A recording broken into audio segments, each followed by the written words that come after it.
If there's life elsewhere in the universe, as I bet there is, if we ever find it, it will be Darwinian life. I stick my neck out and predict that. The idea that the gene is the unit of selection, that's just the way population geneticists would express evolution. They would tend to put it at the level of the individual. The individual's fitness is measured by its success in reproduction, which means passing on its genes. I twisted that on its head and said, therefore, the gene's measure of success is how far it survives. But you knew you were talking about some groundbreaking ideas. Well, yes, sort of. I thought I was really putting into a different kind of language. The way I put it seemed to catch the public imagination in a way that it hadn't been caught.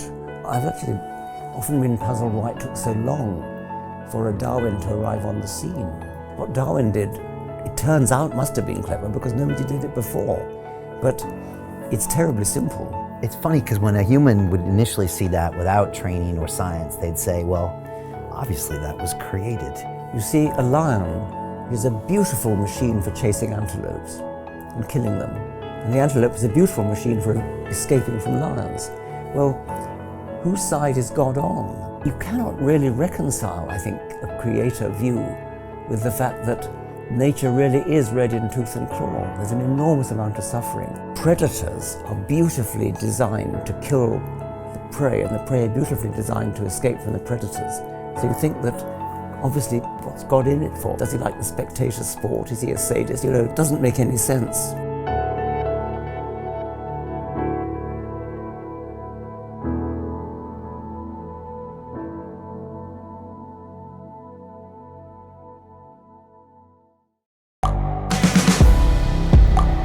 The world is changing. Inspiration is everywhere. It has never been so easy to connect, share, and bring people together. We're learning from others and finding the best in ourselves. Challenging our beliefs. Sharing our vulnerability. Overcoming our fears. Transforming ourselves so we can transform the world. How far can we go? This is London Real. I am Brian Rose. My guest today is...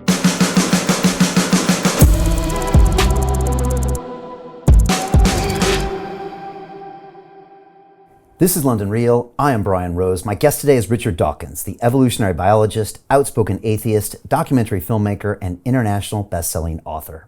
You are an emeritus fellow at Oxford University, a fellow at both the Royal Society and the Royal Society of Literature, and considered one of the most respected scientists on the planet. You're the author of 17 books, including The Selfish Gene, the bestseller which popularized the idea of the gene as the fundamental unit of natural selection, and The God Delusion, which outlined your belief that science and reason naturally point towards atheism. You're also the first person to introduce the concept of memes as the cultural equivalent to genes, which has since brought rise to an entire field of study called memetics. Your latest book, Flights of Fancy, Defying Gravity by Design and Evolution, explores how nature and humans have learned to overcome the pull of gravity and take to the skies. Richard, welcome to London Real. Thank you very much.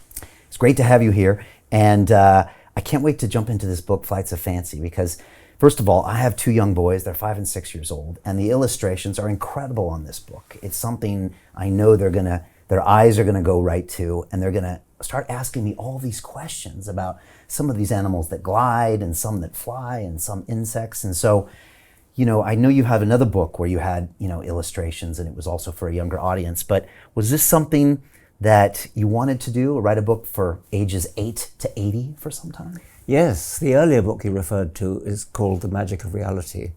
And in that book, each chapter begins with a question, something like, what is an earthquake? Why do we have winter and summer? And the chapter then begins with mythological answers to the question, myths from all over the world, and then it gives the scientific answer. And I thought I might do another volume of The Magic of Reality. And the first chapter I thought of was flight. But then flight kind of grew into a whole book, which became Flights of Fancy.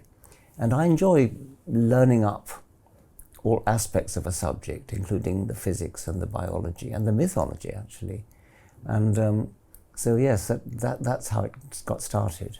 And you kind of open the book and talk about how, as humans, we are fascinated by flight. And you go back to maybe the old drawings of Michelangelo. And I was telling you earlier, I used to fly helicopters. And I just remember being in the air in this device thinking, this is just magic. Like, I can't believe I'm up here. And what is this fascination? I think a helicopter must give you a wonderful feeling of freedom, because it does. You can land anywhere you like and take off again. And it's very unrestricted. We can hover and fly with the doors off. And so it's rather like a hoverfly, which can dodge around and stand hovering still, and then go backwards, upwards, forwards, downwards, even upside down, actually, which I wouldn't recommend in a helicopter. Yes, I think everybody is, most people are fascinated by flight, and many people share with Leonardo da Vinci the ambition to try to get up in the air. And he designed many flying machines, none of which would have worked, but he obviously had this great ambition. There's a picture in the book of one of his drawings. I think it looks like a hang glider, maybe. It looks like maybe an early version. Some of his things look like hang gliders. He also had various flapping versions, what were called ornithopters, where the man in the harness was supposed to flap his arms and obviously trying to mimic a bird. That turned out to be the wrong answer. You can't do it by mimicking a bird. Right. You have to start from scratch. He also designed a kind of helicopter which was an Archimedes screw, a screw that's supposed to screw itself into the air. And the motive power for that was 4 men with a capstan running round and round and round in a sort of runway.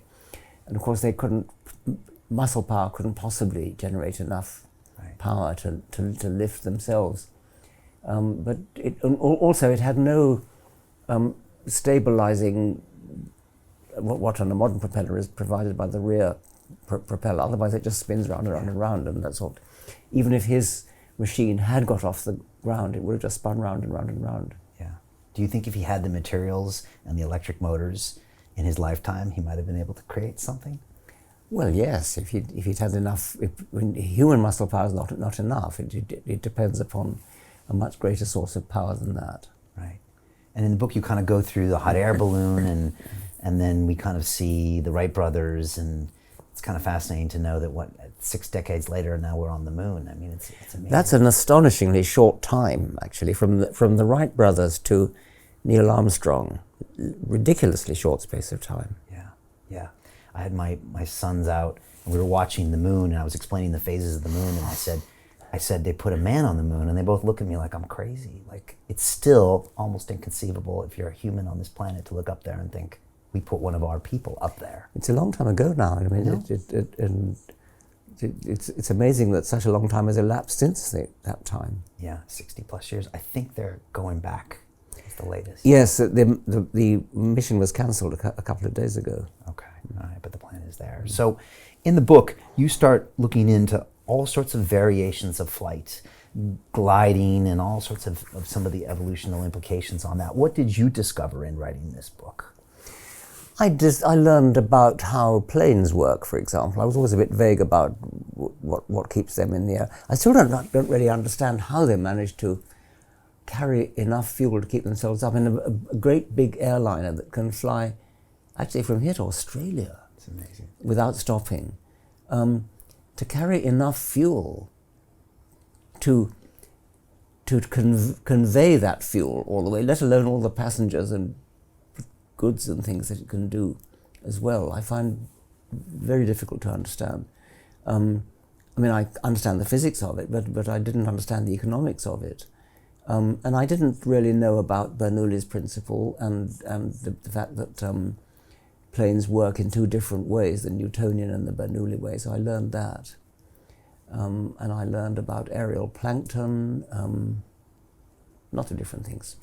And you also learned that some things that we recreate with mechanics aren't recreated in nature. So there's no natural organisms that are lighter than air per se. Yes, that's right.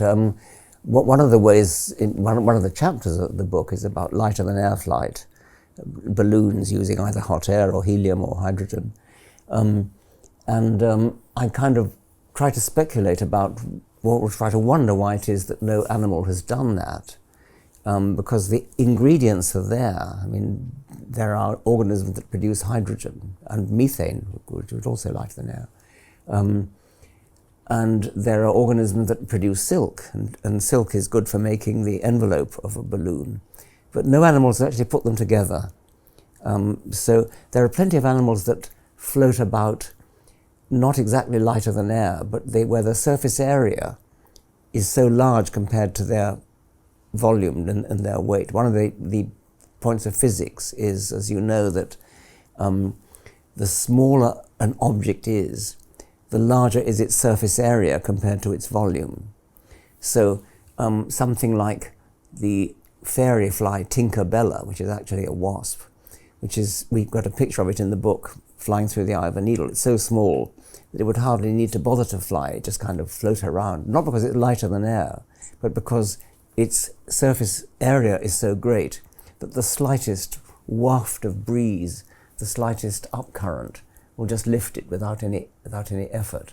Whereas if you're as big as a human, as big as Leonardo, your surface area is so tiny compared to your weight that's not a chance. You just plummet to the ground. Right, it's very hard because it's kind of, it's like r squared versus r cubed, right? Exactly, yes. It's the surface area is a squared ratio, and the other one is a cubed ratio. So exactly. it gets to a point where it's almost physically impossible to have flight at certain sizes. Yes, that's right.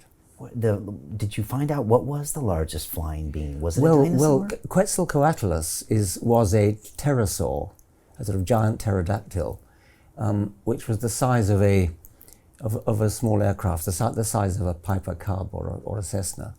And it must have mostly glided. It probably tried to flap a bit, but it must have glided, I suppose, from high places. A giant pterosaur, a huge, great glider. And I suppose it probably took off from cliff tops and things.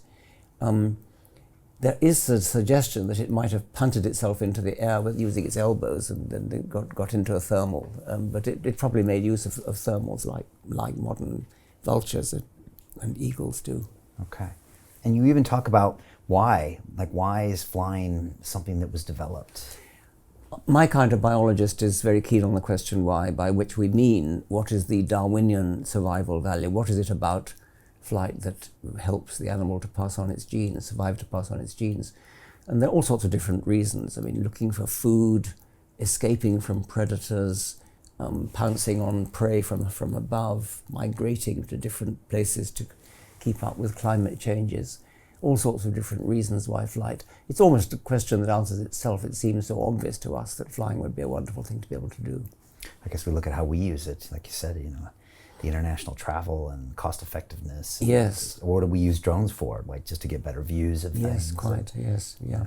And what was reconfirmed about evolution in doing all of this study that you saw? Were you reminded of certain things, or were certain things surprise you about some of the evolution of some of these beings?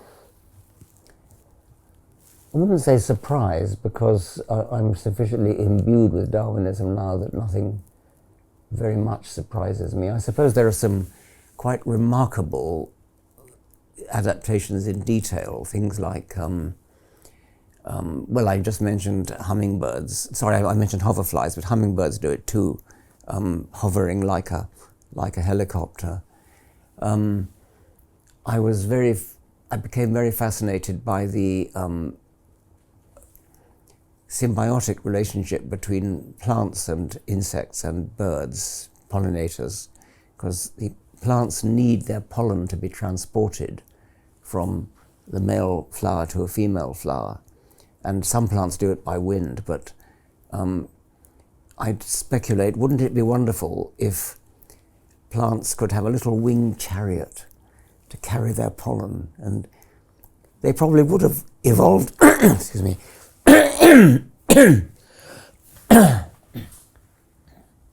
I should have warned you, I'm liable to, ever since I had a stroke in 2016, liable to get croaky throat. Okay, yeah, no worries. That was 6 years ago, right? Mm-hmm. Plants would have benefited from having a little winged chariot to carry their pollen from male flower to female flower. But why bother? Because there are butterflies and bees and hummingbirds and sunbirds. And so all you need to do is bribe them or seduce them. In the case of orchids that look like a female bee or a female wasp, and the bee tries to copulate with the flower and gets dusted with pollen, gets covered with pollen, and then goes off and tries to copulate with another flower and delivers the pollen. And there are advanced versions of this, like the hammer orchid, which has there are about a dozen different species of hammer orchid in Australia, and each species has one species of wasp which it's partnered with, so to speak. And these wasps, the male flies, the females don't have wings. The females just climb onto a plant somewhere, and the male comes and seizes the female and carries her off in his arms and mates with her on the wing. Well, these orchids have a dummy female on the end of a sort of arm with an elbow in the flower. So the male comes along, grabs the female, tries to lift her up, and the elbow of the plant bends, and the male gets smashed against the place where the pollen is, repeatedly, bang, bang, bang, like that, and gets covered with these so-called pollinia, which are great big lumps of pollen that orchids have. Finally, he gives up on the effort to make off with this dummy female, flies off, and not having learned his lesson, grabs another one. And again it goes bang, bang, bang, and this time he delivers the pollen. That's an astonishingly detailed mechanism. There's another one called the bucket orchid, where there's a bucket filled with, the flower has a sort of bucket filled with fluid, filled with water. And it's got a slippery edge so that a male bee of a certain species only slips on the edge, falls into the water, and then swims and tries to struggle to rise, and finds the only way to escape from this bucket of water, so to speak, is through a tiny hole. And it struggles through this hole, and on its way through gets pollinia stuck to its back, so it flies off, and then again, sadder but not wiser, excuse me, falls into another one, and then struggles through that hole, and then in this case the pollinia gets scraped off its back. Well, think of the intricate detail of the device by which these flowers get themselves pollinated, seducing a particular kind of insect. In the case of figs, it's even better, because there are about 900 different species of fig, and each one has its own private species of wasp, tiny little wasps. You don't think of it as being like a real big yellow jacket. It's a little tiny wasp. And the very, very complicated cycle of activity, relationship between these wasps and these figs. A fig is actually not a fruit at all. It's a flower. There's a lot of flowers are inverted, a sort of chamber in which there are lots of flowers on the inside. And the relationship between the fig and the wasp is very, very complicated, extremely complicated. And as I say, there are about 900 different species of fig and about 900 different species of fig wasp. And each species of fig has one species of fig wasp. So it's a real magic bullet that takes the pollen to the correct species of fig. Yeah. And that's all through evolution. Yes. It evolves by Darwinian natural selection. The ultimate beautiful detail of these adaptations that come about through Darwinian natural selection inspires me. You mentioned the one with the bee and is trying to mate with this organism and is bouncing back and forth. Yes. And it's funny because when a human would initially see that without training or science, they'd say, well, obviously that was created to make that. But they don't see the millions and millions of years. They don't see that. Mutations that created this thing that now seems designed. There's the other thing that might occur to them, not with respect to the hammer orchid, but with respect to, say, lions and antelopes, you see a lion, which is a beautiful machine for chasing antelopes and killing them, and the antelope is a beautiful machine for escaping from lions. Well, whose side is God on? I mean, why would he create, if he wants the lion to eat the antelope, why make it so difficult? And if he wants the antelope to escape from the lion, why make the antelope so fast at getting away from the lion? Why make the lion so good at catching antelope? So you cannot really reconcile, I think, a creator view with the fact that nature really is red in tooth and claw. There's an enormous amount of suffering, and the predators are beautifully designed to kill the prey, and the prey are beautifully designed to escape from the predators. So you think that, obviously, well, what's God in it for? Does he like the spectator sport? Is he a sadist? It Right. doesn't make any sense. And we only see that because it's in homeostasis. If for some reason the lion was much better, there would be no prey. Exactly. Yes. And if the prey was so much better, there would be no lion. Yeah. And so we see this probably very temporary view. I mean, that might not exist 1,000 years from now or even 100 years from now because the world will change. But when we see it, it's very easy not to see the evolution behind it. And we see something that was created for us, like we might see a product that was created for us, or a beautiful coffee maker that does something similar. We are surrounded by machines that are made for our benefit, by things, not just machines, but everything we look at, and all these cameras around here, and they're obviously made by somebody, there's no question about it. And so it's very, very tempting when you see a beautiful mechanism like an eye, which looks like a camera, to think of that as being designed, and it takes a great leap of brilliance, actually, which Charles Darwin had, to recognize, I think the reason why I've actually often been puzzled why it took so long for a Darwin to arrive on the scene, because actually his idea is remarkably simple. I mean, it doesn't require a lot of mathematics and a lot of sophisticated thinking. But 200 years after Newton, what Newton did was very, very, very clever. What Darwin did, it turns out, must have been clever because nobody did it before. But it's terribly simple. And I think the reason that it took so long is that the eye looks so like a camera, looks so like a device that must have been designed, that people just didn't even dare to contemplate the possibility that it was anything but something designed. Right. Darwin saw it because he was a naturalist, he saw so much, but he also knew a lot about domestication. He studied pigeons and dogs. So he saw the power of selection to change a wolf into a bulldog or into a Pekingese, and saw how quickly selection by the human eye can produce this dramatic change. And all he had to do was to say, well, maybe you don't need a human eye to do the selection. Maybe it can be done by nature. So I've got to stop again. No worries. And with Darwin, did the public embrace his ideas immediately, or did it take some time? Some did. Many did not. Some churchmen did. Charles Kingsley was a devout churchman who did. Many people found it very difficult. Wallace, Alfred Wallace, who was Darwin's co-discoverer, wrote to Darwin and said, to you and me, it's as clear as daylight that the power of selection can be done by nature, not just by the human. And natural selection, Darwin's phrase, was as clear as daylight to Wallace, but so many people misunderstand it. They cannot conceive that you can get selection without a selector. And so Wallace begged Darwin to change his phrase from natural selection to survival of the fittest, which has less of an implication of there being a selector. And Darwin did adopt the phrase survival of the fittest, which had actually been invented by Herbert Spencer, but Wallace tried to persuade Darwin to adopt it.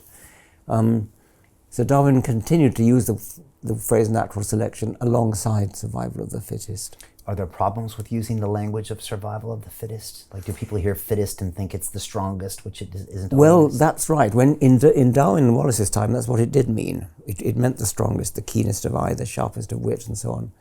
And later on, when geneticists started to get involved in evolutionary theory, which was quite a bit after Darwin, quite a bit after Darwin's death, after Mendel's genetics had been rediscovered at the beginning of the 20th century.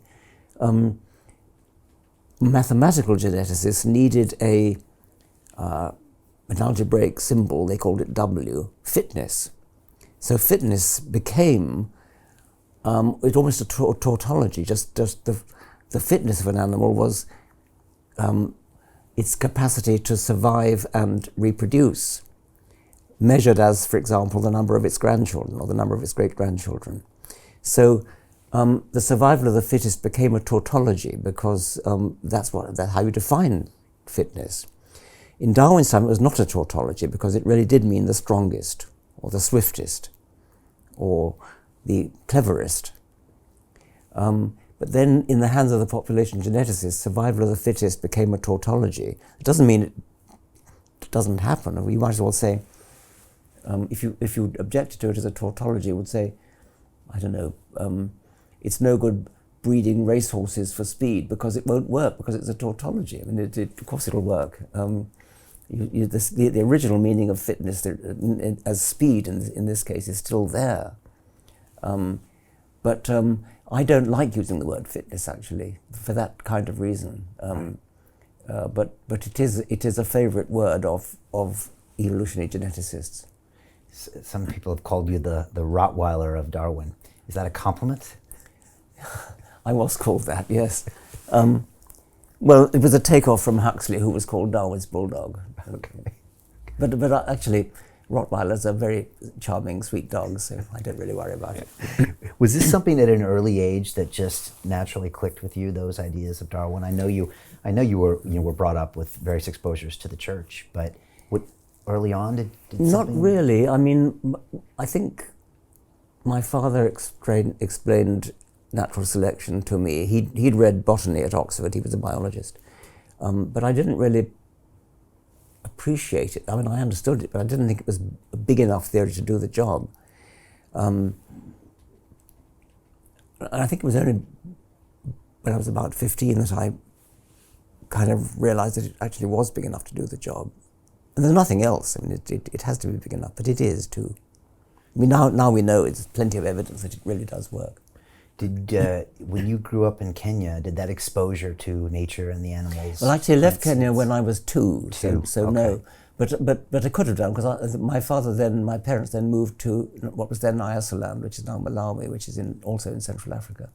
But no, I wouldn't say that I was that exposed to wildlife in a way that I rather now wish I had and have been since. I mean, I've been back to Africa frequently and have been filled with great pleasure to go around national parks and things. I spent some time in Botswana.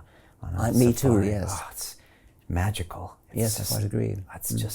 It's like a 24-hour-a-day show. It's just incredible to see what's happening and the biology and the evolution and the interactions between prey and predator, and it's all right there in front of you. Yeah, I quite agree.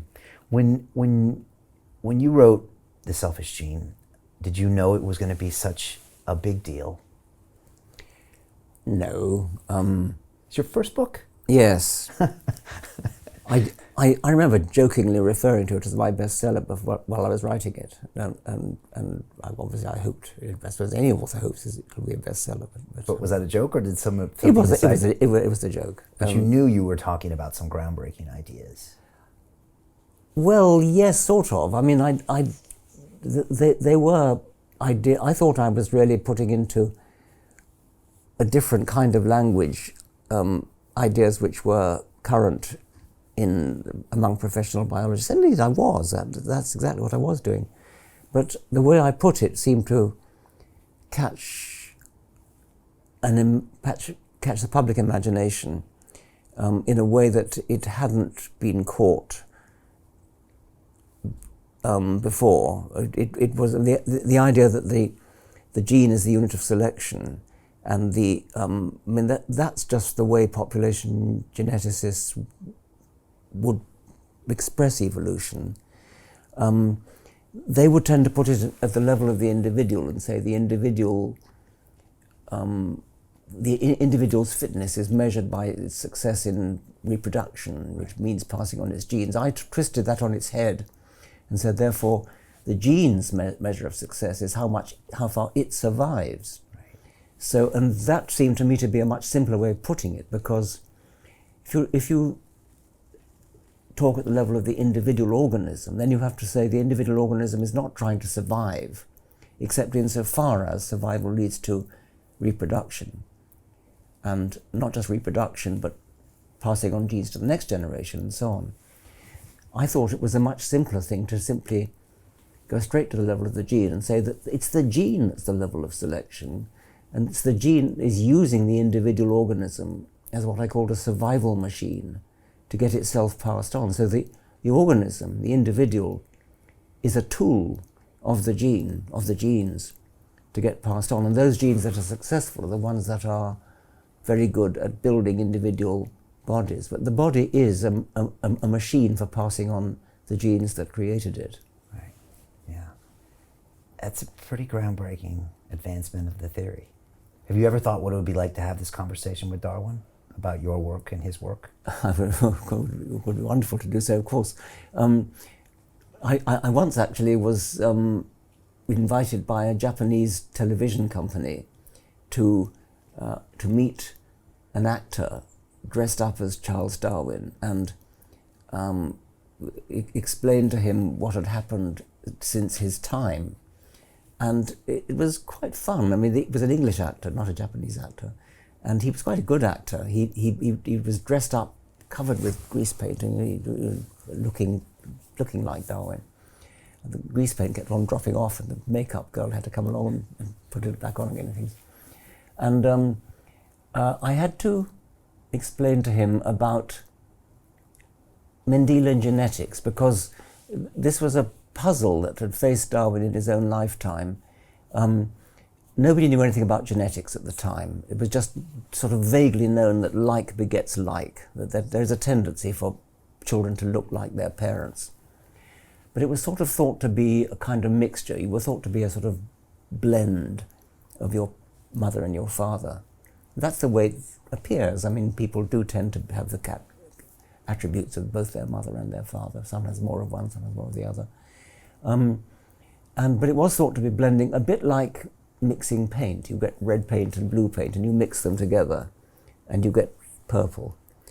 But it was pointed out in Darwin's time that once you've got the purple, no amount of mixing purple with purple will give back your blue and red, and so the variation just disappears. So there's not enough variation for selection to work on. And there was a man called Fleming Jenkin writing, I think it was a review of The Origin of Species in a Scottish journal, in which he said, therefore, natural selection is impossible. Right. Which is actually silly, because any fool could see that, as a matter of fact, I mean, if he'd been right, grandchildren should look more uniform than their grandparents, right, which is not true. So Fleming Jenkin was simply, it's written Fleming, but it's pronounced Fleming. Fleming Jenkin was simply saying manifest facts are impossible, which is ridiculous, of course. But nevertheless, his criticism did worry Darwin. And the solution to the problem is Mendelian genetics, which is digital. You are not a mixture of two paints. You're a mixture. It's more like beads of different colors being shuffled together in a sack. The red beads and blue beads don't make purple beads. They still say red and blue. And so, in Mendelian genetics, what happens is that genes just go on unmixed with each other to the next generation. Your grandparents' genes are in you, intact. Only a quarter of your genes from each grandparent, but they don't mix together. They just shuffle together. Right. That's the answer to the Fleming-Jenkin problem, which Darwin never knew about.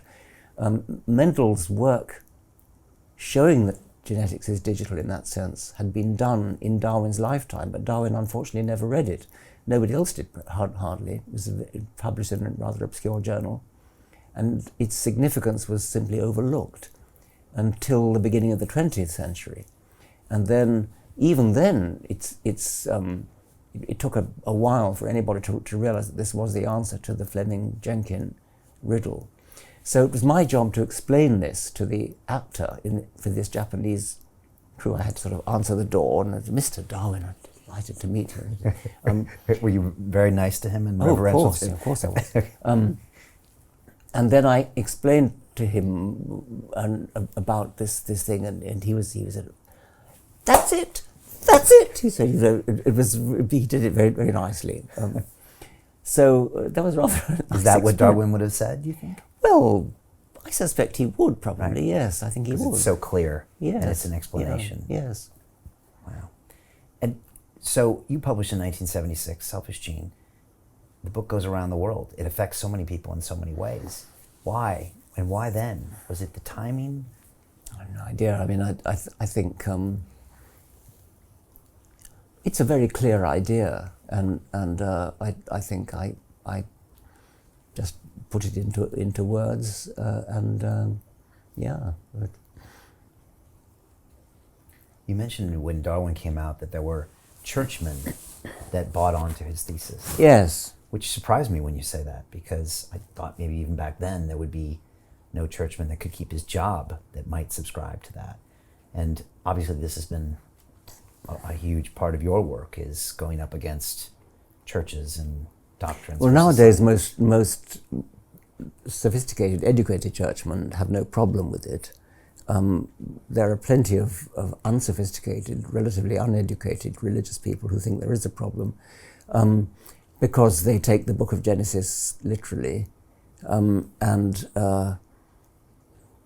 it would devastate their worldview if they had to depart, for they've been brought up from childhood onwards to believe that every word of the Bible is true. It's an odd belief, because if you actually think about who wrote the Bible, there's no reason whatever to think they knew anything at all. I mean, just it was written by herdsmen in Palestine or in Babylon, actually. It wasn't written until the Babylonian captivity, but came from earlier legends. Right. Every tribe in the world has its own creation myth, and everyone is different, and they don't originate from anybody who knew what he was talking about. They just grew up in some sort of mysterious way. But still, there are plenty of people in America brought up to believe that every word of the Bible is literally true, just as people in the Muslim world are brought up to believe that every word in the Quran is literally true. Therefore, it's a terrible thing for them to have to lose this rock which they've been brought up with, the holy word of God. But then, actually, if you talk to a bishop or an archbishop or most clergymen of the Anglican or of Catholic Church, at least, they're quite happy with Darwinism. So the more educated they are, the more they're okay with it. Yes. But if you're not that educated and you just tend to take it on faith, and it's a big part of your identity, and you don't go further, Yes, that's right. then you just accept it as truth Yes. and move on. So it's a bit of a lazy way to look at religion. Well, I suppose so. I mean, I'm not sure which of them more lazy, but yes. Does it still surprise you when you walk around, say, London or England, that religion is so woven into this culture? I mean, I was down at Buckingham Palace over the weekend, and there's a beautiful story of Queen Victoria, a beautiful statue of Queen Victoria, and she's holding like an orb and a staff. And I remember thinking of the televised coronation of Queen Elizabeth, and I remember thinking, they say she's a descendant of God, and like that was this is what, or connected to God. I mean, isn't that, there's divinity there? I don't think they do, right? really. You know, I mean, the coronation service is taken from the Bible. I mean, the anointing with oil and things that comes from Zadok the priest, right? In the Old Testament. So there's a kind of semi-serious buying into the myth of anointing with oil, making you somehow divine, the divine right of kings, which caused so much war and horror in history that nobody believes that anymore. The Queen still is the head of the Church of England ever since Henry VIII. The monarch has been the head of the Church of England, but people in Christian faith is not very widespread in this country. If you look at, my foundation, the Richard Dawkins Foundation for Reason and Science in Britain, did a survey. In 2011, there was a census. There's a census in Britain every 10 years, and there's one in 2011, one in 2021. One of the questions in the census is you get asked, what's your religion? And people tend to tick Christian because they were brought up. They're not Muslim, they're not Jews, so they're Christian. They tick Christian. But if you actually, what we did was to take a sample of people who tick the Christian box and give them a detailed set of questions to see whether they really were Christian, and they weren't. Very few of them were. We asked them, do you believe Jesus is your Lord and Savior? I forget what the faith figure was, but it was very low.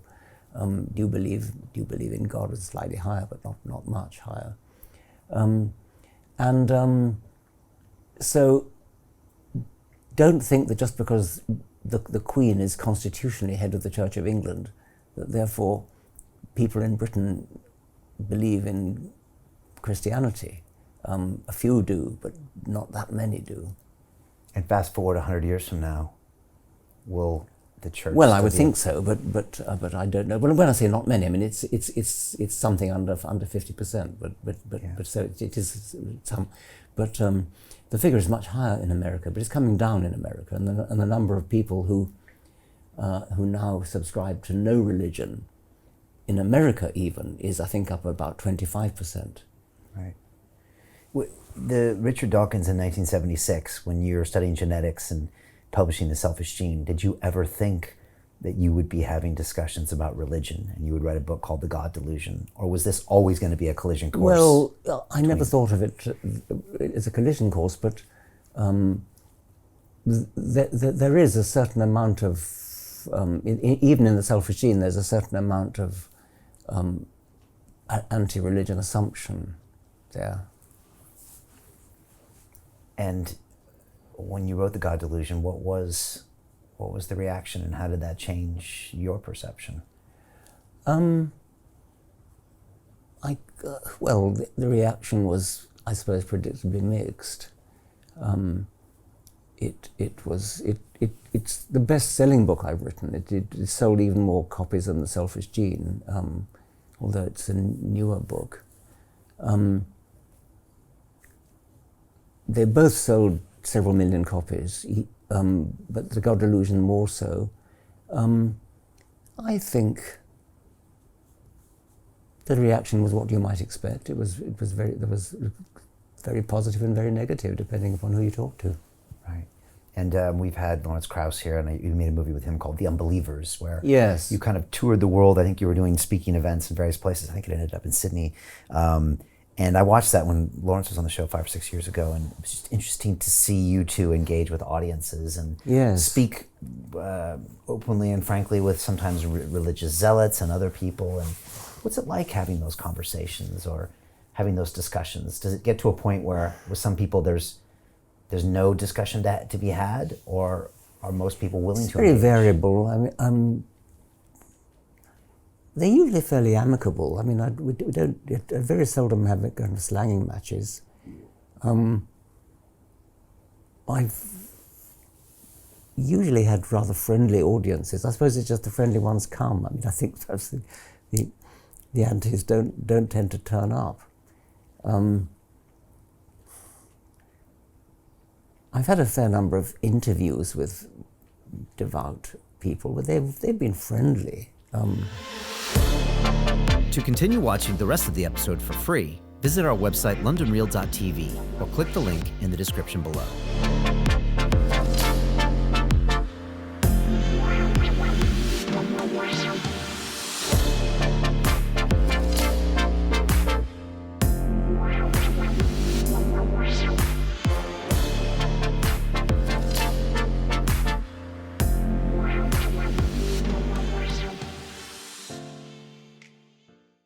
Hi, it's Brian Rose from London Real. You probably know that we've just recently been re-platformed on YouTube after 25 months completely in the dark.